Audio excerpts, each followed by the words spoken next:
The Merchant of Venice is one of William Shakespeare's most emblematic works, exploring complex dynamics of friendship, love, justice, and prejudice. The provided excerpts immerse us in the heart of this play, introducing its main characters and the intricate dilemma that unites them. The scene is divided between bustling Venice and the enchanting Belmont, Portia's estate. The first act introduces us to Antonio, a merchant of Venice, who is inexplicably sad. He himself does not know the cause of his melancholy. His friends Salarino and Solanio speculate on the origin of his sadness, suggesting it could be due to his riches at sea, which make him worry about the fortune of his ships. Antonio denies this, stating that his hope does not depend on a single port or a single year's fortune. Solanio jokes that he must then be in love, or simply sad because he is not cheerful, observing the variety of temperaments that nature creates. Soon after, Bassanio, Lorenzo, and Gratiano appear. Salarino and Solanio leave, leaving Bassanio with Antonio. Gratiano is characterized by his lively and somewhat biting personality. He tells Antonio that the world is a stage and that Antonio's role is sad, while his will be that of a clown, preferring laughter and pleasure to pain. He criticizes men who seek a reputation for wisdom by their silence, suggesting that if they spoke, they would reveal their foolishness. Antonio, for his part, jokes that he will become a chatterbox to please Gratiano. Bassanio, however, points out that Gratiano talks more nonsense than anyone else in all Venice. Antonio's conversation with Bassanio, his closest friend, reveals the true cause of the central plot. Bassanio confesses to having squandered his fortune on luxuries and is in debt, with Antonio being his main creditor, in both money and friendship. Bassanio explains his plan to settle his debts: to marry Portia, a rich heiress from Belmont, whom he describes as most beautiful, virtuous, and universally desired. Portia's estate is compared to a new Colchos desired by many Jasons, alluding to Greek mythology, where Jason sought the golden fleece. Antonio, despite having all his wealth at sea, promises to pledge his credit in Venice to help Bassanio obtain the means to woo Portia.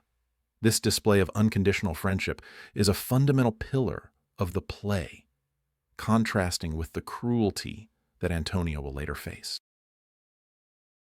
The scene changes to Belmont, where we meet Portia, who feels weary of the world and limited by her late father's will.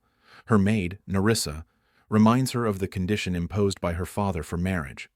Only he who correctly chooses among 3 caskets, gold, silver, and lead, will win her hand. Portia, with a sharp and critical wit, describes her previous suitors: the Neapolitan prince obsessed with horses, the Count Palatine perpetually melancholic, the French lord with combined defects and a strange behavior, the English baron who speaks no language she understands and dresses extravagantly, the Scottish lord who accepts blows from the Englishman, and the young German, nephew of the Duke of Saxony, who is worse drunk than sober. Her disdain for these suitors highlights her desire for a worthy partner and her independence of thought, despite being subject to her father's will. Nerissa reminds her of a Venetian called Bassanio, who visited her father, and Portia remembers him favorably, acknowledging his praises. A servant announces the departure of 4 suitors and the arrival of the Prince of Morocco.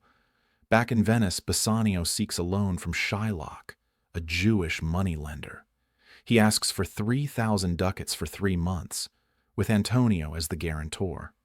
Shylock, from the start, shows his animosity towards Antonio, whom he describes as a publican, and abhors him for being a Christian and for lending money without interest, thus ruining usury in Venice. Shylock expresses his deep hatred and desire for revenge, recalling how Antonio has insulted him, spat on him, and called him a dog in public, calling his business vile usury. Despite this, Shylock accepts the bond, although with the condition of an unusual bond. If Antonio does not pay within the agreed term, he must deliver 1 pound of your fair flesh, cut from the site that Shylock deems fit.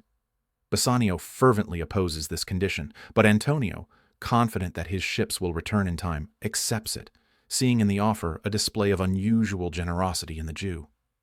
This macabre pact establishes the central conflict of the play, a clash between strict law and mercy, tinged by deep religious prejudice. The Prince of Morocco is the first suitor in Belmont to attempt the casket test. Despite his nobility and courage, Portia reminds him that his choice does not depend on his free will, but on the condition imposed by her father. The prince swears that, if he fails, he will never seek the hand of another woman. The caskets bear the following inscriptions: Gold, who chooseth me shall gain what many men desire. Silver, who chooseth me shall get as much as he deserves. And lead, who chooseth me must give and hazard all he hath. Morocco, influenced by appearances and material value, reasons that Portia, being so valuable, must be in the gold casket. Upon opening it, he finds a skull and a message that reads, "All that glisters is not gold." He leaves Belmont sad and disillusioned. In Venice, Shylock's servant, Launcelot Gobbo, debates with himself whether he should run away from his master, whom he considers a fiend. He meets his father, old Gobbo, who is almost blind and does not recognize him. The scene unfolds with a touch of comedy, as Launcelot plays with his father before revealing his identity.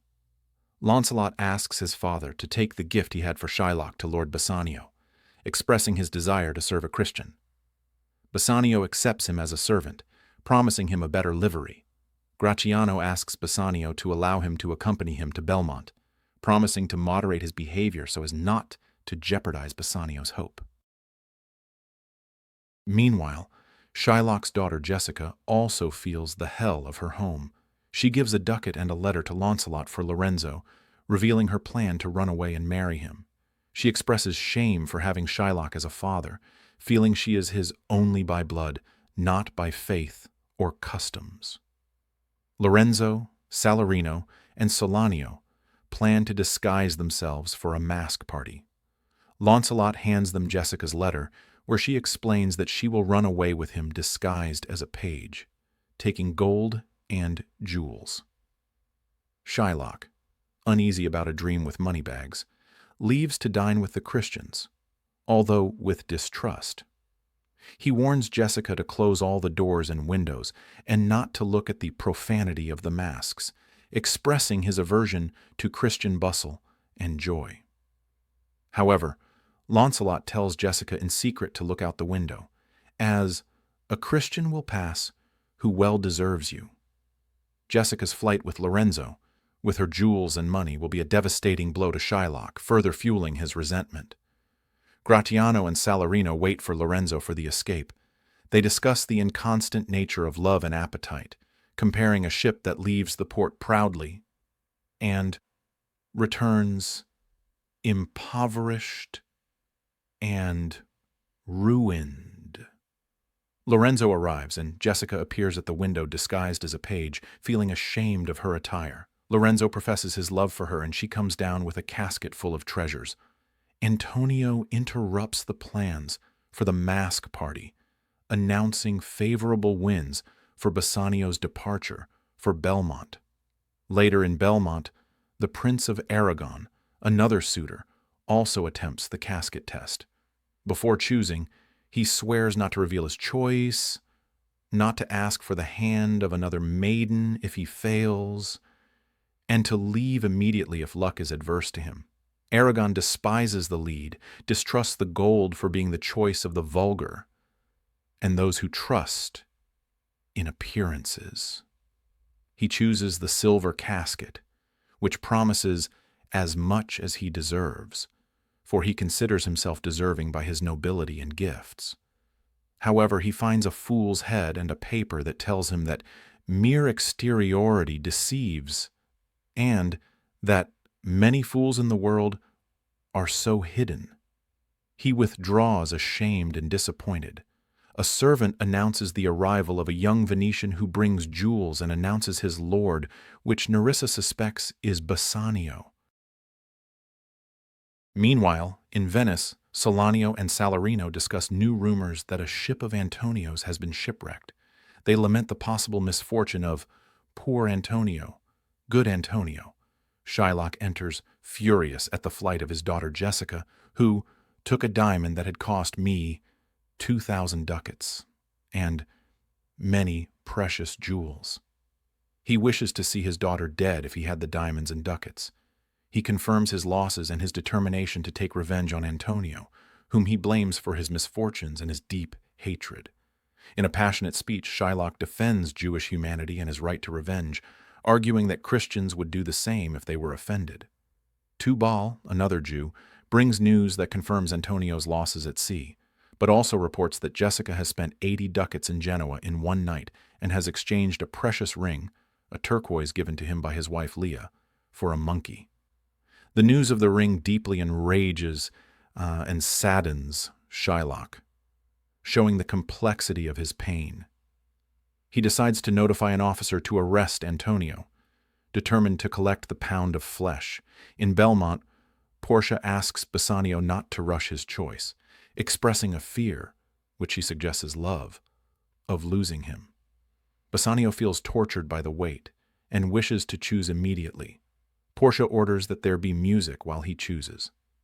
Bassanio reflects on the deception of appearances, mentioning how vices and heresies are disguised as virtue, and how beauty can be bought and deceitful.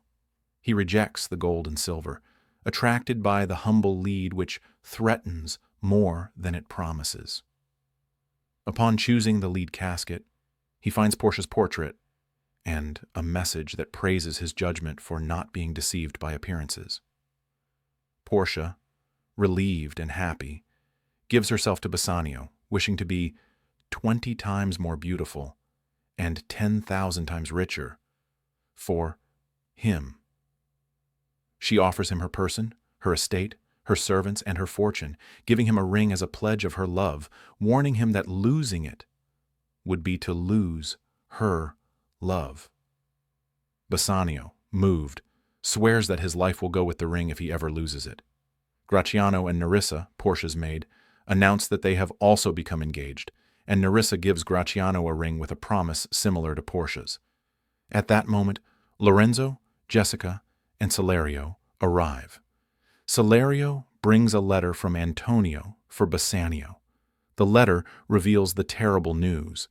Antonio has lost all his ships and cannot pay the debt to Shylock. Jessica confirms that Shylock has sworn to his friends that he prefers Antonio's flesh to 20 times the value of the debt, and that he is demanding justice from the Duke. Portia is dismayed and, showing her generosity and love for Bassanio, offers 10 times the amount owed to save his friend. She urges him to marry her quickly and then fly to Venice to save Antonio. Bassanio reads Antonio's letter, a moving farewell where he asks Bassanio to see him before he dies. In Venice, Shylock shows himself to be implacable. Antonio, Solanio, and the jailer are present. Shylock refuses to listen to pleas, insisting that the contract be fulfilled, as Antonio has insulted him and frustrated his business. Antonio, resigned, understands that Shylock abhors him because he has saved many unfortunates from his clutches. He recognizes that the Duke must apply the law so as not to harm the reputation of the Republic and its trade with foreigners.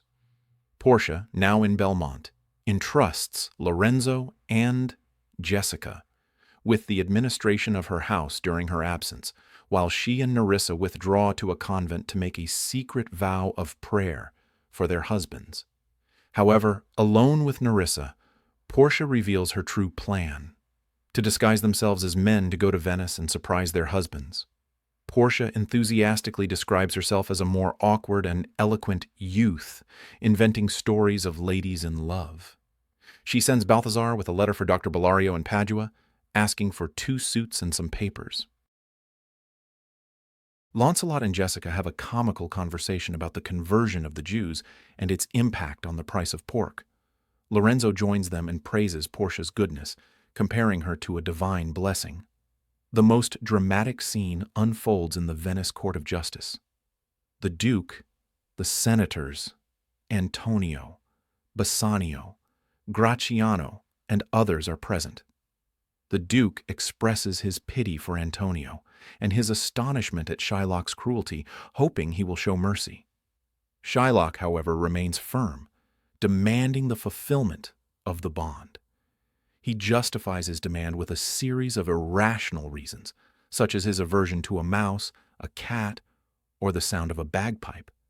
But the real reason is the hatred that Antonio inspires in him. Antonio tells Bassanio that it is useless to try to soften the Jew's heart, comparing it to impossibilities such as calming the waves or silencing the wolves. Bassanio offers Shylock 6,000 ducats, double the debt, but Shylock rejects it, insisting on the pound of flesh. Shylock defends his right, arguing that Antonio is his, just as Christians have slaves who have cost them money. The Duke, unable to break the law, decides to wait for Dr.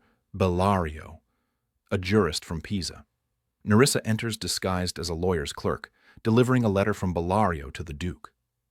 The letter explains that Bellario is ill, but sends in his place a young doctor named Balthazar Portia, in disguise, to represent his opinion, praising his wisdom despite his youth. Portia, disguised as Balthazar, enters the courtroom. She introduces herself as the young doctor and learns about the dispute. She tells Shylock that his demand is strange, but, according to the laws of Venice, it cannot be denied. Portia, in a famous speech, advocates for clemency, comparing it to the rain that falls from heaven, blessing both the giver and the receiver. She argues that clemency is a divine attribute and that human power resembles God's when it tempers justice with mercy. She reminds Shylock that if only justice were applied without clemency, none of us would be saved. Shylock, however, rejects clemency and demands the execution of the law and the contract. Bassanio, desperate, offers to double and triple the sum, and even give his own hand, head, and even heart to save Antonio, asking Portia to break the law to avoid a great evil with a small one. Portia, as Balthazar, refuses, declaring that altering the laws of Venice would be a funereal precedent and a cause of ruin for the state. Shylock praises her as a Daniel and a wise and young judge. Portia gives Shylock permission to take his pound of flesh from Antonio. Shylock prepares with a knife and scales. Portia asks him to bring a surgeon to stop the bleeding, to which Shylock objects that this is not in the contract. Antonio says goodbye to Bassanio, expressing that he would rather die for him than survive in poverty, and asks him to tell his wife the story of their friendship and sacrifice. When Shylock is about to cut, Portia intervenes with a crucial condition. The contract grants him a pound of his flesh, but not one drop of his blood. If Shylock sheds a single drop of blood, his goods will be confiscated according to the law of Venice. Furthermore, it must be exactly 1 pound, no more and no less. If the scales tip even the slightest, he will lose his life and his estate. Gratiano mocks Shylock, calling him Daniel. Shylock, cornered, tries to accept the offer of triple the money, but Portia denies it, stating that he rejected the offer in court and now must fulfill the contract to the letter. Shylock tries to ask for only the principal, but Portia also denies him, declaring that he must collect what the contract grants him, the flesh. Desperate, Shylock says, "Then let him have all and the devil take him. Farewell." But Portia stops him again. She invokes another Venetian law. If a foreigner attempts the life of a Venetian subject, half of his goods go to the victim and the other half to the state, and his life is at the mercy of the Duke. Antonio forgives his half of Shylock's fortune with 2 conditions: that Shylock convert to Christianity and that, in writing, he make his daughter Jessica and Lorenzo heirs to all his estate upon his death. The Duke grants Shylock his life and allows him to pay a fine instead of handing over half of his estate to the state. Shylock, humiliated and sick, accepts the conditions and leaves to sign the deed. The Duke invites Portia as Balthazar to dinner, but she declines. Bassanio and Antonio, in gratitude, offer her the 3,000 ducats, but Portia rejects them, asking Antonio for his gloves and Bassanio for his ring as a keepsake. Bassanio is reluctant to give the ring, explaining that it is a gift from his wife and that he swore not to lose it. Portia accuses him of making excuses and leaves with Nerissa. Antonio convinces Bassanio to give her the ring, arguing that the doctor's friendship and service are worth more than his promise to his wife. Bassanio sends Gratiano to deliver the ring to Portia and ask her to dine with them. Nerissa, who had disguised herself as the clerk, also plans to get Gratiano's ring. Portia and Nerissa plan to return to Belmont before their husbands. The last part is set in the avenue of Portia's estate in Belmont. Lorenzo and Jessica exchange poetic verses about famous lovers on moonlit nights, a moment of serenity after the storm. Stefano announces the imminent arrival of Portia, who has been praying for her married life. Launcelot announces the imminent arrival of Bassanio. Lorenzo orders music to receive Portia and reflects on the celestial harmony that the human spirit cannot fully perceive while in the dark prison of the body. Jessica confesses that the music does not cheer her up, to which Lorenzo replies with a praise of the power of music to calm the untamable, and reveals that he who does not feel any kind of harmony is capable of all deceit and malice. Portia and Nerissa arrive, and Lorenzo greets them. Portia tells the servants and Lorenzo and Jessica not to reveal her absence. Shortly after, Bassanio, Antonio, and Gratiano arrive. The comic tension is unleashed when Gratiano, talking to Nerissa, swears by the moon that he gave his ring to a lawyer's clerk. Portia intervenes, and Nerissa accuses Gratiano of having broken his promise, hinting that the clerk will never grow a beard. Portia scolds Bassanio for having given away her ring, saying that she made him swear he would never lose it. Bassanio, cornered, confesses that he lost the ring. Portia and Nerissa, keeping up the game, swear they will not sleep with their husbands until they show them the rings. Bassanio explains that he gave the ring to the doctor of law who saved Antonio's life, swearing that if Portia had been there, she herself would have asked him to give it to him. Portia and Nerissa joke about the possibility of sleeping with the lawyer and the clerk, respectively. Antonio, feeling responsible for these unlucky quarrels, intercedes for Bassanio. Bassanio swears he will never break his word again. Antonio pledges his word again as Bassanio's guarantor. Portia, in a masterful turn, gives Bassanio the same ring he gave to the judge, revealing her true identity. Nerissa also returns the ring to Gratiano, confessing that she was the little rascal of the clerk. Portia, in addition to solving the problem of the rings, brings good news for Antonio. 3 of his ships, which were thought to be lost, have arrived in a safe port. Nerissa also gives Lorenzo the deed by which Shylock makes them a donation of all his estate upon his death. With the dawn breaking, everyone enters the estate, ready to answer any questions and celebrate the happy resolution of the conflicts. Gratiano, with his characteristic humor, jokes about whether Nerissa wants to go to bed now or wait for the next night, and swears that he will never lose Nerissa's ring again. Justice versus mercy, law versus equity. This is the central theme of the play, masterfully exposed in Antonio's trial. Shylock represents a strict and literal justice, anchored in the unbreakable fulfillment of the law and the contract. His demand for the pound of flesh is an extreme manifestation of this position, fueled by years of mistreatment and prejudice. Portia, disguised as Balthazar, introduces the notion of clemency, arguing that it is above the law and is a divine attribute. Although she initially seems to confirm the legality of Shylock's contract, her ingenious interpretation of the law, not one drop of his blood, saves Antonio, and reveals the fallacy of a justice without mercy.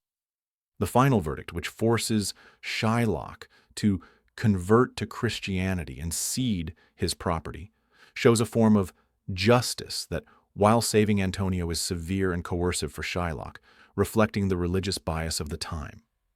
Prejudice and anti-Semitism. The figure of Shylock is complex and deeply tragic. The excerpts reveal the constant harassment and insults he suffers from Antonio and other Christians. Publican, dog, usurer. His desire for revenge does not arise from nothing, but as a direct response to systematic mistreatment. His famous speech about the humanity of the Jew, "Hath not a Jew eyes? Hath not a Jew hands, organs, dimensions, senses, affections, passions?